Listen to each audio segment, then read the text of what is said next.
Have you ever noticed how hard it is to stay off your phone, and that has led you to struggle with focus and procrastination? Like you watching this video right now, probably you're procrastinating. But let me break it down for you. An average person touches their phone 2,617 times in 24 hours because everything you love is stored right here in this particular device. Everything that sparks your interest, everything that gives you joy, everything that gives you sadness, everything that makes you live is literally packed down in this device over here, which you have probably blamed for all the reason as to why you cannot focus and you lose concentration. The University of California discovered that an average adult or an average worker does get distracted every 3 minutes. Let me challenge you. Have you ever noticed that it is hard for you to watch a full-on YouTube video without you skipping through and without you not even actually looking at the screen? Because your attention spans from one thing to another. Like for example, you watching this video right now, you could be doing something else. Notice your attention spans from one thing to another. I can even tell you the majority of you watching this video, you watch a movie while scrolling through your phone because you can't put your attention on just watching that particular movie. You have to use your phone to distract you or to give you some other level of satisfaction because somehow you are unable to control your usage of the internet.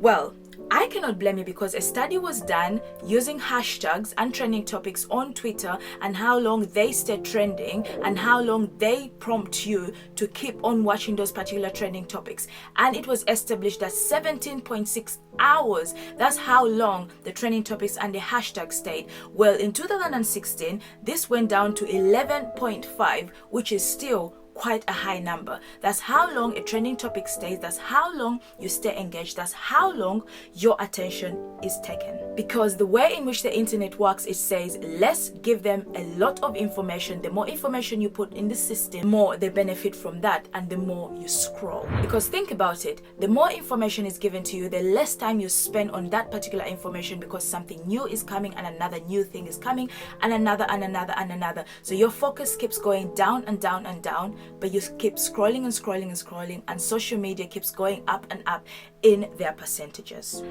It's like drinking from a fire hose and a lot is coming out in one go, which you can term as soaked information. What if I'm to tell you that the way to improve your focus is right in front of you now? As you're watching this particular video, that phone, that device, that iPad, that laptop that you're using to watch this particular video is one of the reasons as to why you struggle with focus, you struggle with procrastination, and you struggle to keep up with the things that you have to show up for. Because if you think about it, the increase of information that is given to you creates a world whereby everything is so fast and everything is so speedy in how we consume and how we kind of relate to information. The art of connection and connecting with different people has been condensed down into things called apps. They will never stop. You've got Instagram, you've got Google, you've got YouTube, you've got Twitch, you've got Snapchat, you've got all these platforms that keep you scrolling. If it's not Instagram, it is YouTube. If it's not YouTube, it is Facebook. If it's not Facebook, it's Snapchat. So it's a rolling coaster of all these kind of things because one is connected to the other and it's connected to the other and it's connected to the other. And over time, it becomes exhausting because you see one thing here, you see it another time here, and you see the other time, because what you do not understand is that Google as a platform is meant to be that platform that is meant to keep you first, but no, it creates data on the things that you keep on scrolling so that when you go on another platform, that same thing that you're searching about is shown to you. So there is some kind of repetition and consistency that keeps you scrolling because you're like, oh, the app knows me. The app understood what I was looking for. No, they have been scanning you and what you've been doing. Therefore, they want you to scroll because the more time you spend on those apps, the more money they make.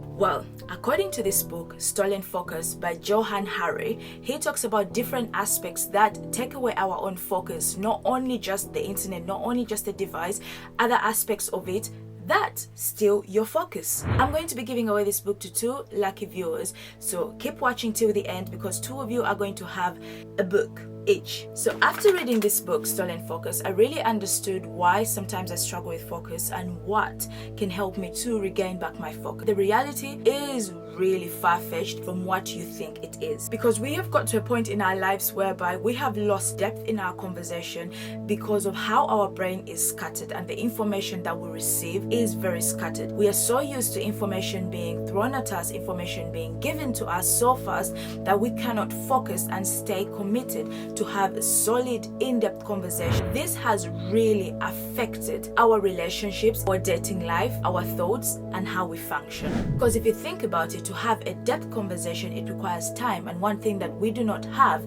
is time, because we're keeping on going from one thing to another to another to another, because that is the kind of information that is being fed to us. Because if you sit down and you analyze all the conversations that we have right now, they're very shallow, they're small talks, because you're moving on from one thing to another to another to another. Oh, you're distracted by your phone. You're literally scrolling on a party as someone is trying to talk to you. Your attention is somewhere else, and therefore you do not have any depth of conversation. Your focus is not onto that conversation, is not onto that person, it's onto something else or the next thing. Internet has provided more of an easy thing to do than more of an important thing to do. As your attention drops, your focus drops, your productivity drops, your performance drops, and you end up getting slower and slower and slower. That is why in this video I'm going to be talking about why you struggle with focus, why you can't pay attention, and some of the tips that you can use to regain back your focus. But you have to remember that the social media platforms that you're scrolling onto, they are designed to keep you on the platform, because the longer you stay scrolling, the more adverts, the more money they make. The shorter you stay, the less money they make. So the aim and the goal is to keep you scrolling. The aim is to keep you going from one thing to another, giving you and feeding you what you want. A study was done whereby they say that when they feed people with negative information, with things that are very drastic, like death, like war, like all the political things, people are very prone to stay on the platform and react and send and interact. The more interactions you make, the more people come on, the more you scroll, and the more attention they get of you. So more attention you give to the apps, the more money they're making. And you have to remember that you are feeding onto their goals. They are achieving their targets while you are losing a piece of you, which is so important. Focus. So if you don't understand what an algorithm is and you think an algorithm only relates to creators, no, it also affects you. You who is watching this video, you who is not a creator, you who is in your office just scrolling through your computer, just scrolling through your phone or your iPad, or making a phone call or checking out that item or that new cloth or that new trending thing. No, the algorithm is targeting you too. That is why it's so important to turn off notifications and also create ways in which you can not access those apps for a certain period of time. So you limit the amount of time that you can go on the apps. It would be easy for me to say to you, delete the apps, but in order for you to have a good life, it's important for you to apply positive goals. Otherwise, deleting an app is going to make you reinstall that app and keep scrolling again. To recover from our loss of attention, it is not just about taking away those distractions, because if you just take away those distractions, it will create a void. If you want to take away those particular distractions or those particular apps, you have to replace them with something else that will take away that hole or that space that you have left empty. You have to remember this. Technology is not about making us superhuman. It's about making us extra human. It's about collectively downgrading human beings and upgrading machines. This is why the internet does not care about you, Facebook does not care about you, Instagram does not care about you, YouTube does not care about you. All they care about is the fact that you're scrolling, you're clicking, you're interacting. Otherwise, how would they make money? Because if you think about it, the owners of Google earn substantial billions and billions and billions of money, and it's because of you that they are in that position. You have to remember that the more attention and focus they take away from you, the less of a quality life you end up having. So let's talk about physical and mental exhaustion. A study shows that at least 40% of Americans are chronically deprived of sleep. They're getting less than the minimum of 7 hours, not 8, but 7 hours. In Britain, an incredible 23% 90% are getting less than 5 hours of sleep. Only 15% of us wake up feeling refreshed in the morning. I do not know why I pointed out us, but I'm trying to put myself in that bracket. The effects of sleep deprivation have really affected how we focus and how we function and how we pay attention on our day-to-day. Many people tend to say that I don't stay up all night, so I'm absolutely fine. But if you think about it this way, if every single day you are sleeping at least 4 hours, at the end of the day, you're missing a couple of hours sleep every night. And at the end of a week or two, you are at the same level of performance as someone who stays up awake all night or doesn't sleep at all. So if you think about focus and attention, you have to pay attention to your sleep and what you are doing. It all boils down to how much time you're spending on the internet. What mainly makes you stay awake is usually you scrolling down your phone every single night before you go to bed. But studies have showed that if you read a book before you go to sleep, the chances of you having a refreshed sleep, the chances of you waking up feeling refreshed and healthy and focused with much more, attention to things is very high compared to going to sleep at night, watching a movie or scrolling through, which I'm guilty about. I watch a movie before I go to bed. Let's talk about your environment. I was watching a video by a lady called Ruri Ohame, and she talks about this Japanese book that says the reason as to why you don't focus is your room. It emphasizes about how your environment impacts the way in which you focus. The things that you see, the things that you put your focus, your eyes on, really impact how much attention you can focus. If you've got a really busy environment and so many things are happening, you tend to focus on the so many things around and forget about the one thing of attention that you're meant to be putting a spotlight on. Because our brains are wired to focus on a particular environment and are wired to focus on the environment in which we are. Put this into context. It's summer, it's 30 degrees, you're boiling, you do not have an aircon. While you're in your room, construction work is going on outside and the noise is really, really high.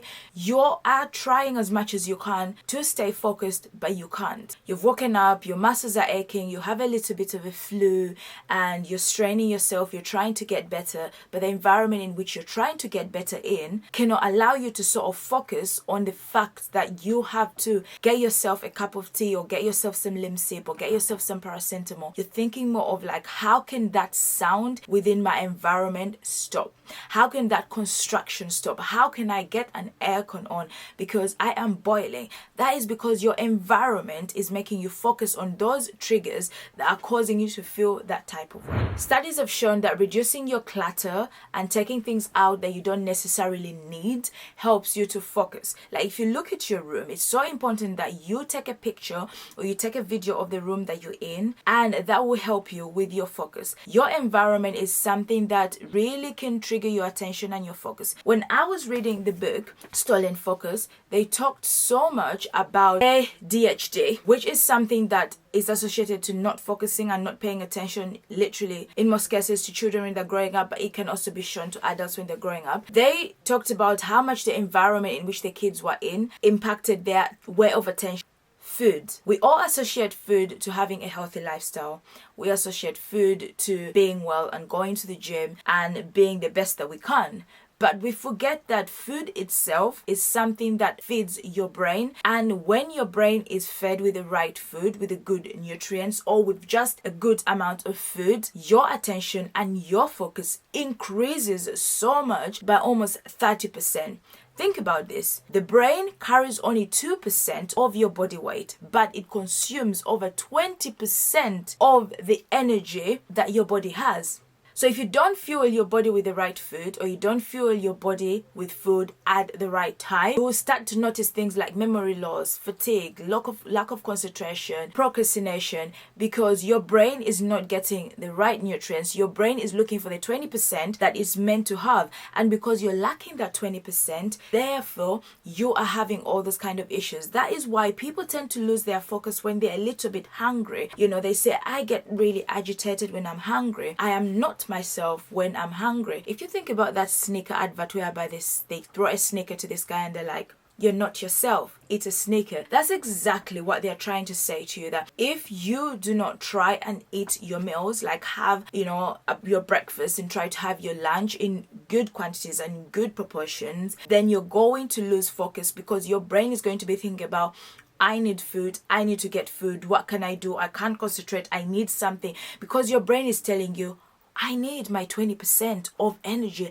I need it right now. And if you can't give it to me, then I am going to make you lose your focus. I'm going to refuse to give you all the things that you need and you require as a human being to function. So here are some of the tips that I can give you to help you restore back your focus, to help you be a more focused person. Tip number 1 is avoid multitasking. Multitasking has been associated to doing more and being more productive and getting a lot of things done, and is a little bit associated to women doing a lot of things. But multitasking makes you even less productive. It takes away your focus and your attention, because your attention has been split to 10% here, 50% here, 60, 20 here and there, when your focus should be focusing on that particular thing that you should try to focus on. So instead of multitasking, try monotasking. Monotasking is whereby you stay working for at least 10 minutes and you take 2 minutes break, and then 10 minutes and then 2 minutes break. It's kind of similar to the Pomodoro technique, whereby you work for at least 25 minutes and then you take a 5-minute break and 25 minutes and a 5-minute break. In that way, you're setting up your brain to say, okay, we're going to have a break here in between. So I've got a little bit of time whereby I can kind of procrastinate and get back to whatever you have to get to. That technique is a really, really good technique if you're someone who struggles with focus or paying attention on just one thing. Tip number 2, don't get rid of social media.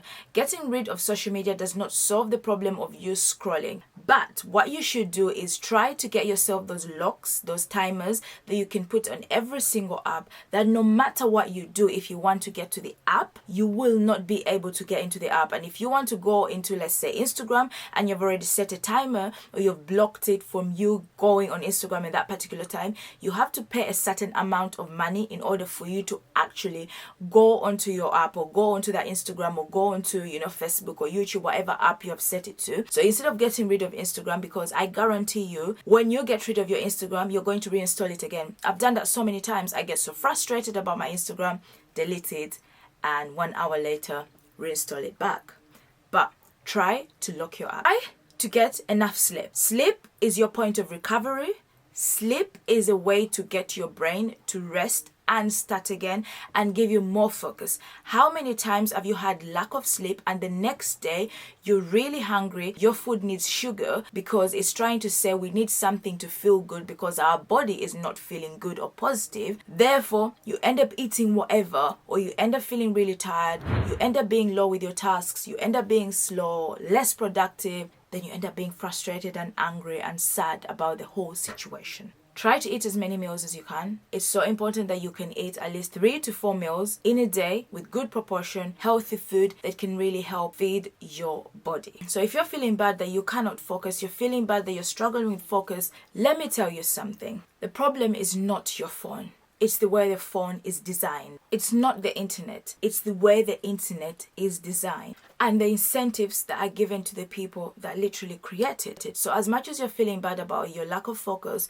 your attention span, I want you to remember that it's not your fault. It's designed that way to captivate you, to capture you. But you can try as much as you can to reduce this, to avoid this, and to keep pulling back your focus and your attention. And if you want to receive a copy of this book, please do leave down a comment in this particular video, like this particular video, head over to Instagram, follow me on Instagram, drop me a message on Instagram and let me know that, hey Lucy, I would like to enter in the draw to get myself this book. And for sure, I'll let you know, I'll send out the books as soon as I announce the winners. It will take about 2 to 3 weeks before I make the announcement, so bear with me and you'll get the book. Anyway, I cannot wait to see you, and I cannot wait to interact with the winners of the book. Until next time, thank you so much for liking, thank you so much for watching. Do not forget to subscribe. Bye bye.